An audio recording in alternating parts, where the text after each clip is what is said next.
파죽지세와도 같던 이스라엘의 기세. 지상군 투입 일주일 만에 가자 지구를 분단시키고 적장으로 지목된 수뇌부 인사들을 땅굴 속으로 몰아세웠습니다. 다만 그 뒤로는 영 속도가 나지 않는 모습인데요. 땅굴 속 벙커에 갇힌 김에 농성을 시작한 바람에 극도로 위험한 땅굴 전투를 강요받고 있기 때문입니다. 이스라엘은 추가적인 땅굴 수색과 찾아낸 땅굴의 소탕을 동시에 진행하느라 진이 빠지는 상황이죠. 이들이 고전을 면치 못하는 가운데 그 땅굴의 다양한 공략 방법들에 전 세계가 주목하고 있는데요. 땅굴이 이처럼 상당히 효과적인 방어 수단이라는 것이 널리 알려지면 여러 국가가 시도하게 될 텐데 그들을 상대하는 방법 역시 알아두기 위해서입니다. 한국 역시 마찬가지라고 하는데요. 자세한 내용을 함께 알아보겠습니다. 가자시티 내부로 천천히 침투를 시작한 이스라엘군은 연일 충격적인 광경을 목격하고 있습니다. 하마스는 도시 전체를 요새화시켰다고 하는데 실상을 보면 도시 전체를 인질로 잡았다고 표현하는 편이 더 정확해 보였기 때문이죠. 이스라엘 방위군은 공식 SNS를 통해 550일 예비군 여단이 베이트 하눈 지역에서 작전하며 녹화한 영상들을 게시했습니다. 이들은 땅굴 출입구를 찾아내는 것이 주 임무였는데요. 550일 여단은 하마스의 야전 기지에 침투해서 무기 몇 가지와 작전 지도를 손에 넣는 데에 성공했는데 그곳이 알고 보니 다름 아닌 유치원이었다는 사실을 알게 된 것입니다. 이곳에서 노획한 무기는 수류탄이 가득 담긴 나무 상자 여러 개, 대전차 로켓과 그 발사대 등등이었죠. 적어도 유치원에서 나와도 될 물건은 아니었습니다. 이뿐만 아니었습니다. 민가를 수색하던 과정에서 여자 아이의 것으로 보이는 방의 침대 밑에 하마스의 땅굴로 통하는 출입구가 있었던 걸 발견하기도 했습니다. 도대체 얼마나 땅굴이 넓게 퍼져 있는 것인지 아득했을 텐데요. 이들이 이런 작전을 하는 동안 또 다른 병원이 백린탄 폭격을 받았다는 의혹이 불거지며 논란이 일고 있었습니다. 하마스 측에서 이스라엘이 병자와 부상자들로 가득 찬 병원을 폭격했다면서 규탄하는 보도를 내보낸 것인데요. 이스라엘은 이에 대해 병원이 아닌 근처에 하마스와 교전을 한 것뿐이라고 해명했고 아직 그 진상은 안개 속에 있습니다.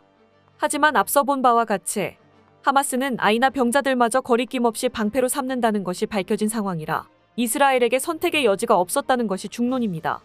심지어 하마스가 병원 근처에다 땅굴 출입구를 만들어둔 사례도 실제로 있었던지라 이스라엘이 이처럼 강경한 수단을 취한다는 점에서 해당 병원 역시 하마스의 중요한 거점이었을 가능성이 높다는 것입니다. 이렇게 이스라엘이 국제사회의 비난을 감수하면서까지 땅굴 공략에 열을 올리고 있는 상황이다 보니 땅굴에 의존한 저항을 이어가고 있는 가자시티의 하마스는 점점 확실하게 궁지로 몰리고 있습니다. 이스라엘의 제거 대상 영순위인 하마스 수장 야히야 시나르는 땅굴 어딘가에 있는 벙커에 틀어박힌 상황이고 그를 둘러싼 포위망은 점점 좁혀지고 있죠. 더 이상 도망갈 곳이 없는 마지막 보루인 것인데요. 이들에게 그나마 위안이 되는 점은 땅굴이 방어용으로는 더없이 좋은 수단이라는 점입니다. 이스라엘의 작전 목표는 하마스의 완전 괴멸인데 지금처럼 하마스가 땅굴에서 농성하며 그 안에서의 싸움으로 불러들이는 상황에서는 이를 이룰 수가 없습니다. 이스라엘 측에서는 이들의 의도대로 움직여주지 않겠다면서 일단은 지상으로 이어지는 출입구의 확보와 파괴에 집중하고 있는데요. 들어가지 않은 채로 모든 출입구를 확보해서 내부의 하마스 대원들을 고사시키겠다는 전략입니다. 다만 문제는 말 그대로 모든 출입구를 봉쇄하지 못한다면 이 작전은 실패라는 것입니다. 여자아이 침대 밑에조차 있는 것이 땅굴 출입구입니다. 하마스는 이스라엘이 언젠가는 땅굴 안으로 들어올 수밖에 없다는 자신감이 있는 것 같습니다. 그리고 땅굴 안으로 끌어들이기만 하면 이스라엘에게 무시할 수 없는 피해를 줄 수 있다고 확신하고 있죠. 이는 나름대로 사실에 근거한 믿음으로 보입니다. 지난 9일 중동 매체 알자지라는 땅굴 전투가 시작되면 이스라엘 측 희생자가 급증할 것이라고 내다봤습니다. 이스라엘이 아무리 첨단 기술로 무장하고 있다고 해도 땅굴에 들어가면 이를 제대로 살리지 못하는 과거의 전투 방식에 의존할 수밖에 없기 때문입니다. 일단 땅굴 내부가 극히 좁다는 것이 문제가 됩니다. 성인 남성 한 명이 딱 맞춰 지나갈 정도밖에 안 되는 땅굴은 평범한 화기로 무장하기만 해도 뒤로 도는 것조차 쉽지 않습니다. 땅굴에서 사격을 하는 경우 아무리 많아도 두 사람밖에는 동시에 사격을 할 수가 없다고 하는데요. 앞사람이 주저앉아서 뒷사람이 서서 쏘는 방식으로밖에는 화력을 늘릴 방도가 없다는 것입니다. 그렇다면 권총과 같이 매우 작은 화기를 사용한다면 어떨까 생각할 수 있는데요. 실제로 이를 베트남전 당시 활용해봤던 미군의 기록에 따르면 땅굴은 계속해서 어두운 상태 그대로기 때문에 권총을 쏠 때 발생하는 빛조차도 시야에 악영향을 미친다고 합니다. 야간 투시경 역시 무용지물입니다. 시야에 보이는 미약한 광량을 증폭시키는 구조인 야간 투시경은 섬광에 의한 피해를 육안보다 더 많이 입기 때문입니다.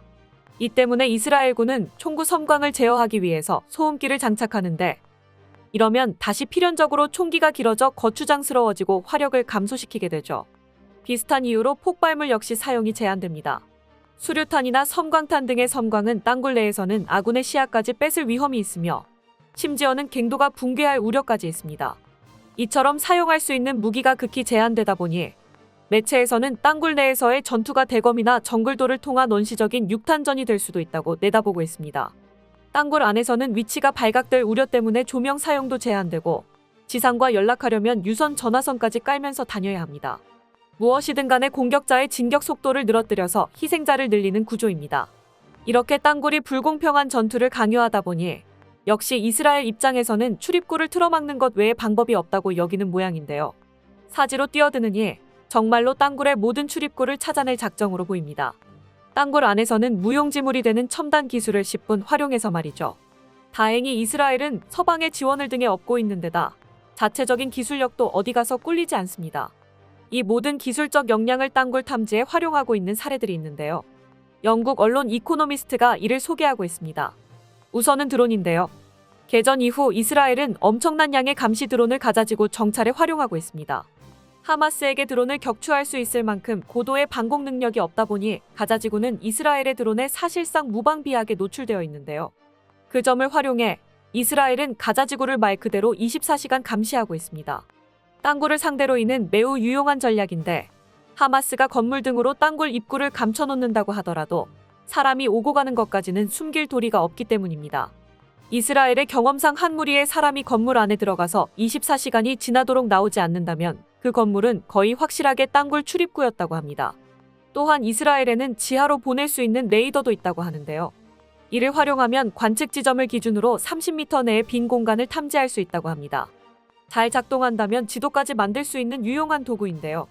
다만 이스라엘의 토양은 염분이 많아 탐지에 부적절한 조건이라서 실제로는 몇 미터 정도밖에는 탐지할 수 없다고 합니다.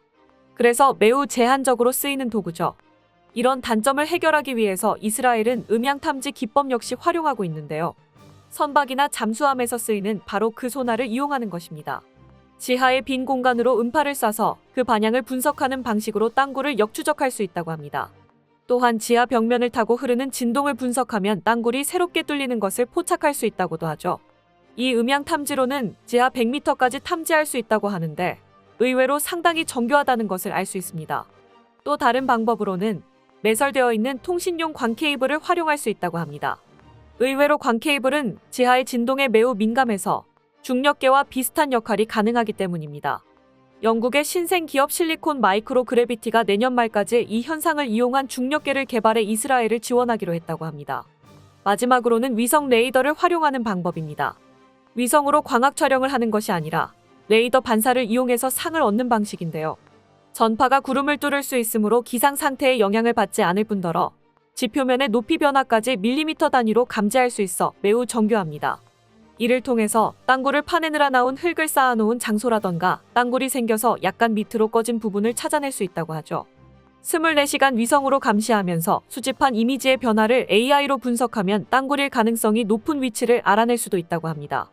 이처럼 이스라엘은 수많은 방법으로 땅굴 수색에 총력을 기울이고 있는 상황. 땅굴 안으로 끌어들이려는 하마스와의 전략이 평행선을 달리는 가운데 어느 쪽이 먼저 인내심을 잃을지의 싸움이 될 것으로 보이는데요. 이 상황을 전 세계는 관심을 갖고 지켜보는 상황입니다. 우크라이나 전쟁으로 드론이 그 효용성을 증명하고 현대전의 양상을 뒤바꿨듯이 2.8 전쟁 역시 땅굴이 그런 재평가를 받을 만한 전술로 대두되고 있는 상황입니다. 물론 사전 작업이 필요한 만큼 드론 정도의 범용성은 갖추지 못하지만 만성적인 갈등을 겪고 있는 일부 분쟁지대에서는 땅굴 전술이 적극적으로 채용될 가능성이 점쳐지고 있죠. 한국의 경우는 현대식 땅굴의 원조와도 같은 북한을 상대로 하고 있는 만큼 이스라엘이 활용하는 다양한 탐지 방식이 좋은 참고가 되고 있습니다. 특히 한국의 눈에 띄는 것은 위성 레이더 방식이죠. 한국은 현재 SAR 위성 레이더를 개발 중이고 그 기술을 실험하기 위한 소형 위성이 지난 5월 누리호 3차 발사와 함께 우주로 올라가 궤도를 돌고 있습니다. 추후 기술이 성숙되면 총 32개의 초소형 SAR 위성을 궤도 위에 올려서 타겟으로 한 위치를 30분 단위로 촬영할 수 있습니다. 이를 통해 땅굴을 포함한 북한 전 지역을 24시간 레이더 감시할 계획인데요. 북한이 DMZ에 만들어둔 땅굴망과 그 갱도에 숨겨놓는 병력과 장사정포를 내 손바닥 안처럼 감시할 수 있어 주목받는 사업입니다. 이스라엘이 위성 레이더를 통해 그 효용을 증명해준다면 이 개발 사업은 더욱 탄력을 얻을 것으로 여겨지고 있습니다. 이미 일부 외신에서는 땅굴 전쟁이라고도 부르고 있는 이번 2.8 전쟁은 어떤 식으로 끝나게 될까요? 그 결과에 따라서 한국도 보고 배울 점이 많을 것입니다. 끝까지 시청해주셔서 감사합니다.